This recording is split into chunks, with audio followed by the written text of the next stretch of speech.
એવી છે એ શા માટે તો કે સરકાર જે છે એ ભવિષ્યના 50 વર્ષનું વિચારતી તો અત્યારે આ પરિસ્થિતિ એ માણસોમાં રોગજન્ય કેન્સરના કેસ વધી ગયા છે, હાર્ટ એટેક કેસ વધી ગયા છે.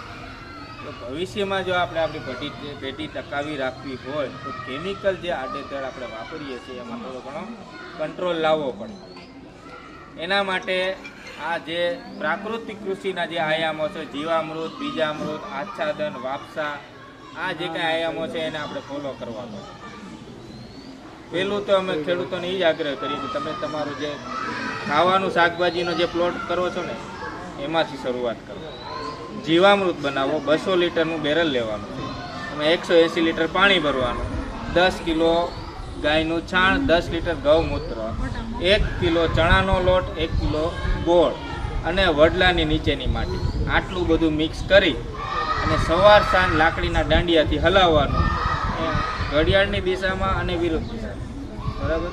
ઉનાળામાં તમારું જીવામૃત 5 દિવસમાં તૈયાર થઈ જાય, શિયાળામાં 10 દિવસ લાગે, કારણ કે ઉનાળામાં જે ફર્મેન્ટેશન એક્ટિવિટી હોય વધી જાય. દહીં પણ આપણે એક ટીપું નાખેલા સવારે ચીપરા જેવું દહીં થઈ જાય. બરાબર. એટલે બેક્ટેરિયલ એક્ટિવિટી ઉનાળામાં વધારે. બરાબર. એટલે ખાસ કરીને જીવામૃત જે તમે બનાવો છો 200 લીટરનું, એ 1 એકરનું પ્રમાણનું બનાવો છો અને 1 એકરમાં આ 200 લીટર જીવામૃત તમે જવા દો તો તમારા જમીનમાં તમે ઘણી કરોડોની સંખ્યામાં બેક્ટેરિયા નાખો. અને બેક્ટેરિયા જેમ આપણી સંખ્યામાં વધશે આપણા જમીનમાં, એમ જીવાણુઓની સંખ્યા વધશે, અળસિયાની સંખ્યા વધશે અને આપણી નેચરયુક્ત જે જમીન થશે. બરાબર. એટલે ખાસ કરીને અમે આગ્રહ કરીએ છીએ ખેડૂતોને, ભલે અત્યારે તમે દવાઓ